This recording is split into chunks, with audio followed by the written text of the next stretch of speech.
Cerita cinta, ternyata istriku CEO. Bab 90. Untuk cerita lebih lengkapnya, buka playlist di channel ini bosku. Andre terdiam sejenak, terdengar helaan napas panjang di telepon. Iya, gue udah sampein soal bulan ke Bu Mary. Terus gimana kata beliau? Tanya Viola tidak sabaran. Situasinya ribet banget sekarang. Reno aja belum ada tanda-tanda sembuh sedikit pun. Dia butuh donor secepatnya, dan kalau sampai bulan depan belum dapat donor, ya, dia kayaknya nggak bakal bertahan, lanjut Andre lagi. Viola terdiam, memejamkan mata sambil menenangkan dirinya. Terus Julia, dia tahu soal bulan, tanyanya hati-hati. Gue nggak ketemu sama Julia. Kata Bu Mary, Julia minta izin buat pulang kampung dulu. Dia mau ketemu keluarganya di sana sebelum pindah ke Singapura. Sekalian ngurus perusahaan Bu Mary di sana, ujar Andre lagi. Viola mengangguk meski Andre tak bisa melihatnya. Oh, gitu, Andre memotong. Terus gimana sama Bulan? Hari ini Bulan bakalan dilamar sama orang lain, jawab Viola dengan suara tenang. Sama siapa, Vi? Kok ada sih yang mau sama perempuan yang hamil di luar nikah? Viola menggeram kesal. Ih, lu tuh ya. Ya adalah yang mau. Daripada Reno yang pengecut, enggak mau tanggung jawab. Lu sama aja kayak sepupu lu. Yeay, malah tantrum. Gue kan cuma tanya, Viola. Ah, udahlah. Jadi kesel sendiri gue ngomong sama lu, si Bulan itu nggak nuntut macam-macam sama keluarga Reno. Dia cuma minta satu hal, anak yang dikandungnya diakui sebagai bagian dari keluarga Reno. Supaya setelah dewasa nanti enggak ada masalah yang lebih besar, lanjut Viola lagi. Anak Bulan cewek apa cowok, Vi? Tanya Andre lagi. Ya mana gue tahu, Andre. Mau cewek ataupun cowok, tetap aja dia keluarga lo. Di seberang, Andre terdiam sejenak. Berarti dia ponakan gue ya, Vi? Tanyanya lirih. Ya iyalah, Dre. Anaknya Bulan itu ponakan lo. Awas lo jahat sama dia. Urusannya sama gue sama Bang Aldi nanti. Ancam Viola. Ya elah galak amat, Lia iya. Nanti kapan-kapan gue ke kampung lo deh, buat nengokin ponakan gue. Di sono ada WC kan? Gak pake jamban? Tanya Andre lagi serius. Lo tenang aja, kebon lebar kok, jawab Viola santai. Idih, masa iya gue kalau kebelet suruh ke kebon, jatuhlah harga diri. Bodoh amat, lagian sih mikir yang enggak-enggak aja. Ya adalah di sini. Omel Viola. Andre tertawa kecil menanggapi ucapan Viola. Ya udah kalau gitu, gue mau mantau persiapan dulu deh ya. Soalnya acara lamaran bulannya di rumah ini. Gue matiin nih teleponnya, ucap Viola lagi. Tunggu dulu. Nanti kalau udah ada keputusan soal Reno, dia bakal selamat atau enggak gue bakal telepon lu lagi ya. Terus Bu Mary juga mau kasih sesuatu buat anaknya Bulan, tapi tunggu dia selesain masalahnya dulu di sini, oke? Iya, tinggal kasih aja kali. Ya udah gue tutup ya. Assalamualaikum. Waalaikumsalam. Rumah Aldi pagi itu penuh kesibukan. Aroma harum daun pisang yang dipanaskan dan rempah-rempah menyeruak dari dapur. Ibu-ibu tetangga sibuk memasak, mengaduk panci besar berisi sayur lodeh, menggoreng empal, dan menyiapkan berbagai hidangan khas Sunda untuk acara lamaran sore ini. Ika, jangan lupa nanti kue mangkoknya aku yang tata di atas dulang, ya, kata Viola sambil tersenyum. Ini kuenya udah mau matang, tapi emang kamu bisa natanya? Tanya Ika sambil memeriksa loyang yang ada di dalam kukusan. Ih, ngeremehin aku. Ya bisa dong. Hehe, iya, bentar lagi ya. Ika mengangkat kue itu dari dalam panci. Akhirnya, Bulan mau juga ya sama Kang Yuda, ujar Ika mengisi keheningan. Viola tersenyum getir, tidak berani mengatakan apapun pada Ika. Ia hanya mengangguk. Abis ini, Bulan bakalan berhenti buat ngejar-ngejar Kang Aldi. Kayaknya Kang Aldi itu emang bener-bener jodoh kamu, Viola, lanjut Ika sambil sibuk dengan kue itu. Alhamdulillah, kita punya jodoh masing-masing. Aku ikut seneng kalau Bulan seneng, jawab Viola. Dasar Bulan, lihat nih sekarang Viola sibuk buat kamu. Dulu aja jahat banget jadi orang, ucap Ika sendiri sambil tertawa. Udah, yang lewat biarin aja lewat, aku udah maafin mereka kok, ucap Viola yang ikut tertawa kecil. Ya udah, Ika, aku lihat ruangan lain dulu ya, nanti aku balik lagi, ucap Viola. Iya, Vi, nata kuenya nanti aja nunggu agak dingin. Oke, Viola berjalan menuju teras, memastikan dekorasi sudah tertata sempurna. Di sana, kursi-kursi kayu sederhana telah dihias dengan kain putih dan renda, sementara meja besar di tengah dihiasi bunga melati dan mawar merah. Kak Viola, teh manis sama kopi buat tamu udah ada belum? Tanya Jay yang ikut membantu. Viola mengangguk. Udah, Jay, ada di dapur, lagi dimasak air panasnya. Oh oke, berarti semuanya udah beres ya, tinggal nunggu masakannya matang, ujar Jay lagi. Iya udah beres. Tinggal nunggu Bulan sama Bu Endah yang lagi dijemput sama Bang Aldi. Di halaman rumah, suara riuh anak-anak yang bermain terdengar, memberi nuansa hangat pada suasana pagi itu. Airin dan Faiz juga nampak bergabung dengan teman-temannya. Namun, di tengah kesibukan, Viola sesekali memandang ke arah jalan, berharap melihat mobil Aldi yang membawa Bulan dan Bu Endah. Wajahnya tampak sedikit tegang. Semoga semuanya berjalan lancar, gumamnya pelan, sebelum kembali masuk ke dalam rumah untuk memastikan tidak ada yang terlewat. Sementara di sisi lain, suara derit pagar besi membuka hari itu, menggema di sepanjang lorong. Bu Endah berjalan pelan tapi penuh kegembiraan, seolah tak percaya bahwa hari ini akhirnya ia akan menghirup udara kebebasan. Di sampingnya, Bulan terlihat diam, wajahnya pucat dan matanya masih sembab. Jadi hari ini kita beneran bebas ya, Lan? Tanya Bu Endah merangkul tangan Bulan. Bulan menoleh dengan lemah, lalu mengangguk. Kata Kang Yuda begitu, Mak. Jumat ini kita bisa bebas, dan Kang Yuda akan langsung ngadain seserahan. Dan hari Minggunya langsung menikah. Alhamdulillah, akhirnya semua masalah bakalan berakhir. Kirain mah kalau Aldi ngomong sama Yuda, semua bakalan hancur. Tapi syukurlah, Yuda mau nerima kamu apa adanya, ucap Bu Endah seraya mengelus dada. Bulan hanya tersenyum dan menundukkan kepala. Di ruang tunggu kantor polisi, Aldi berdiri menunggu, ia menghela napas dengan berat, berharap Bu Endah akan mendapatkan pelajaran berharga dari kejadian ini. Saat kedua wanita itu muncul, ia langsung berdiri mendekat. Ibu, Aldi, jadi kamu jemput ibu? Ya iyalah, Bu. Ya udah, ayo kita pulang. Katanya dengan nada yang dalam, tak ada lagi kemarahan di hatinya. Bu Endah memandang Aldi dengan mata berkaca-kaca. Alhamdulillah, jadi beneran pulang ini, Al? Iya, Bu, beneran. Iya kan Pak Polisi? Tanya Aldi pada seorang petugas di belakang mereka. Polisi itu mengangguk. Benar, Bu, selamat ya. Dan saya harap jangan pernah kembali lagi ke sini ya. Bu Endah langsung mengangguk. Iya, Pak, saya juga enggak ada niat buat balik lagi ke sini kok. Ya udah ayo atuh, emak udah enggak sabar nih. Bu Endah menarik tangan Bulan. Tapi gadis itu hanya menunduk, tidak berani menatap Aldi atau siapapun. Aldi juga tidak menyentuh topik itu, memilih untuk mengantar mereka ke mobil. Dalam perjalanan, suasana di dalam mobil begitu hening. Hanya suara mesin dan hembusan angin dari luar yang terdengar. Aldi sesekali melirik ke kaca spion, memastikan kondisi mereka berdua. Setelah beberapa menit berlalu, Aldi akhirnya membuka pembicaraan. Bulan, hari ini bukan cuma hari pembebasan kalian, katanya sambil tetap fokus menyetir.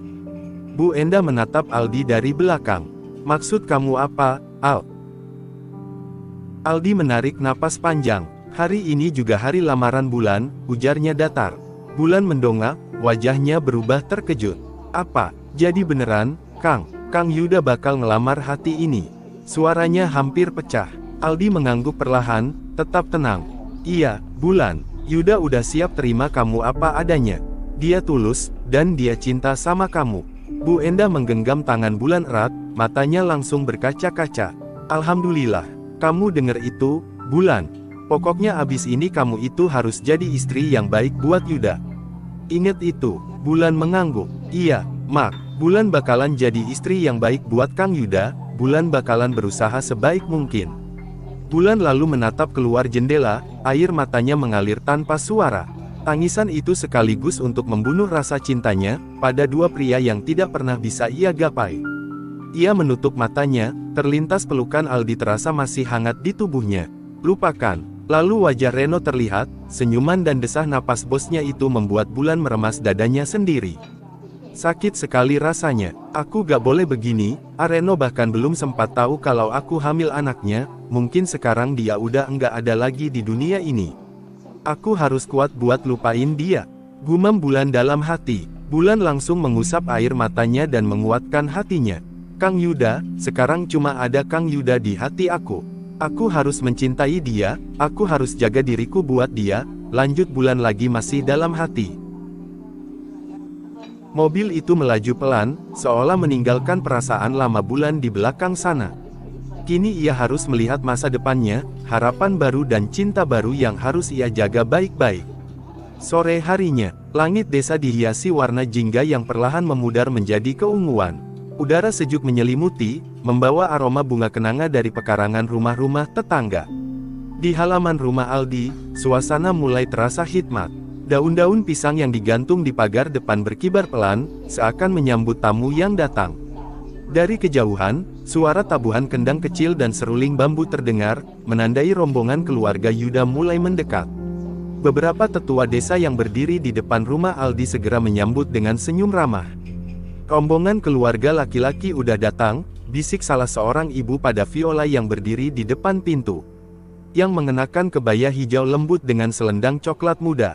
Viola menoleh ke arah jalan, ia tersenyum melihat iring-iringan itu, tapi hanya diam di tempatnya.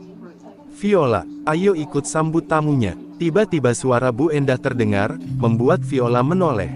Viola tergugu melihat Bu Endah, campuran rasa percaya dan tidak percaya. Benarkah Bu Endah mengajaknya bicara? Benarkah suaranya seramah itu? Karena ini pertama kalinya setelah 1,5 tahun perkenalan mereka. Yuh, malah ngelamun. Ayo, Viola, ajak Bu Endah lagi. Oh, iya, Bu. Rombongan keluarga Yuda memasuki halaman dengan langkah tertata. Para lelaki berpakaian batik, sementara perempuan mengenakan kebaya yang senada. Di tangan mereka, nampan-nampan berisi hantaran tampak indah dengan hiasan bunga melati. Yuda berjalan di barisan depan, mengenakan jas sederhana berwarna coklat muda. Wajahnya tampak tenang, namun ada kilau kebahagiaan di matanya. Sesekali ia menunduk, memberi salam kepada tetua desa yang menyapa. Selamat sore, Pak. Terima kasih sudah menyambut kami, ucap Abah Yuda pelan saat menjabat tangan seorang sesepuh. Aldi keluar dari dalam rumah, mengenakan baju koko putih yang bersih. Ia tersenyum tipis, lalu memeluk Yuda sebentar sebelum mengangguk ke arah yang lain. Ayo, silahkan masuk dulu.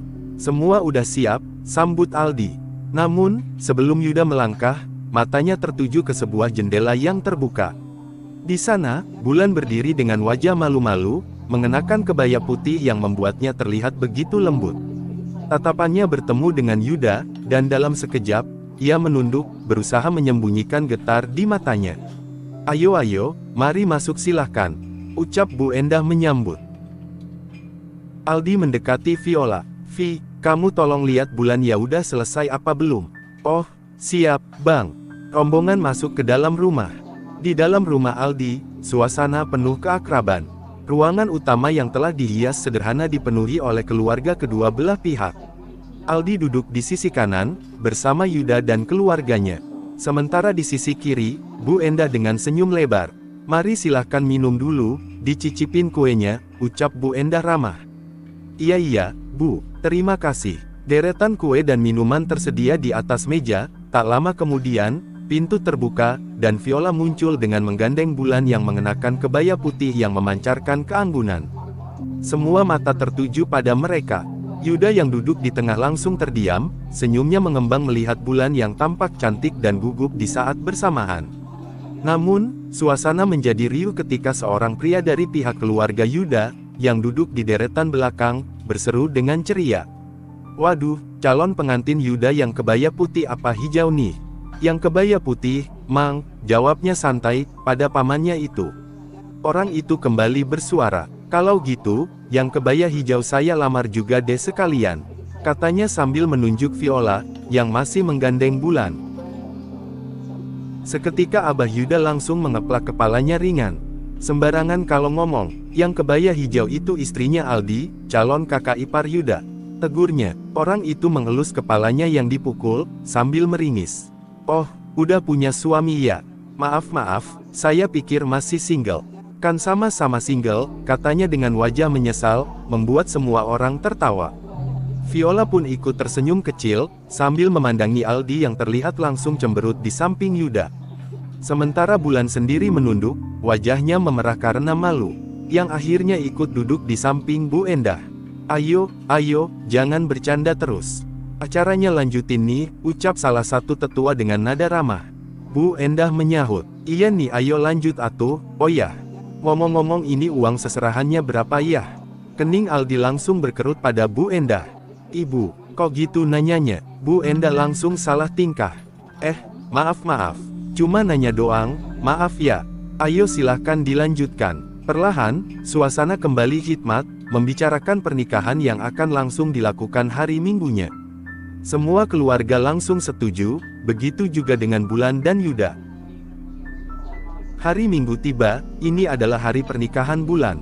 Ruangan itu dipenuhi kehangatan, dengan suara gemerisik kain kebaya dan aroma bunga melati yang lembut. Beberapa pria sibuk menyempurnakan riasan Bulan yang duduk di kursi di tengah ruangan. Ia terlihat cantik, meski gugup mulai terlihat di wajahnya. Viola berdiri di belakang, memperhatikan semuanya dengan senyuman kecil. Matanya penuh kebahagiaan melihat adik iparnya yang sebentar lagi akan menikah. Namun, lamunannya buyar ketika sebuah tepukan lembut mendarat di pundaknya. Ibu, Viola menoleh, menemukan Bu Endah yang tersenyum lembut. Iya, lagi apa kamu? Kok kayaknya ngelamun? Tanya Bu Endah, menatap Viola. Viola menggeleng pelan. Enggak, Bu, cuma lihat-lihat aja. Bulan cantik banget ya. Bu Endah mengangguk, dan berkata, tapi kayaknya kamu juga harus ngadain pesta pernikahan, Vi. Viola tertegun, alisnya terangkat. Hah, pesta pernikahan? Tapi kan aku sama Bang Aldi udah lama menikah, Bu. Bahkan, sebentar lagi mau punya anak. Bu Endah tersenyum kecil, ya, nggak kenapa-kenapa dong. Justru itu, setelah kamu melahirkan dan sehat lagi, lebih baik kalian adain acara pernikahan. Momen ini kan cuma sekali seumur hidup, Viola. Viola mulai berpikir, dan Bu Endah melanjutkan. Kamu itu kan menikah sama Aldi masih gadis, jadi perlu dong ngadain pesta pernikahan. Apalagi kalau kamu yang ngadain, pasti para pengusaha pada datang. Amplopnya banyak tahu, kelakar Bu Endah. Viola sedikit tidak setuju dengan kalimat akhir, tapi ucapan Bu Endah tidak sepenuhnya salah. Memang Viola belum punya momen pernikahan dengan Aldi, membuatnya tertunduk malu, pipinya memerah. Iya juga sih, Bu. Tapi, Viola nggak tahu Bang Aldi mau apa nggak. Dia kan orangnya nggak suka yang ramai-ramai. Bu Endah tertawa kecil, menepuk tangan Viola. Nggak usah khawatir soal itu. Kamu nggak perlu ngomong sama dia. Biar ibu yang nyuruh dia langsung. Percaya deh, Aldi pasti setuju. Viola menatap ibu mertuanya dengan tersenyum. Ia tak pernah menyangka akhirnya Bu Endah bisa mengobrol tanpa ada pertengkaran lagi di antara mereka. Makasih ya, Bu. Ya udah Viola mau. Aku emang pengen punya momen pernikahan sebenarnya, ujar Viola.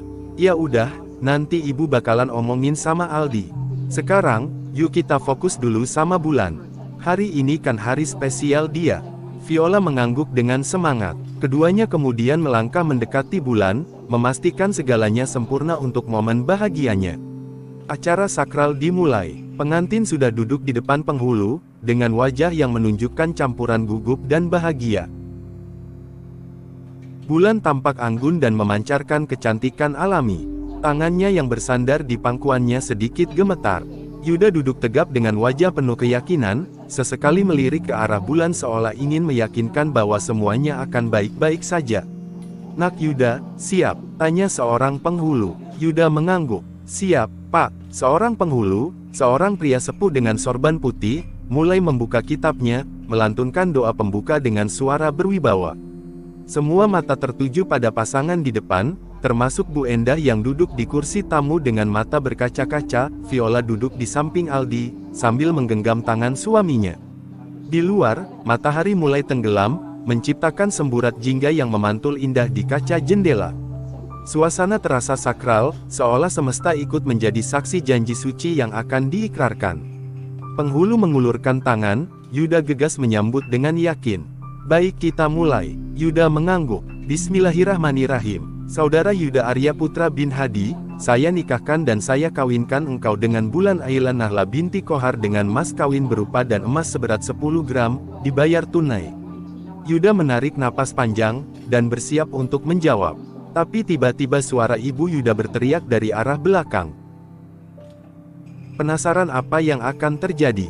Nantikan keseruannya di bab selanjutnya.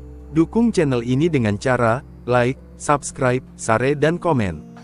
Terima kasih.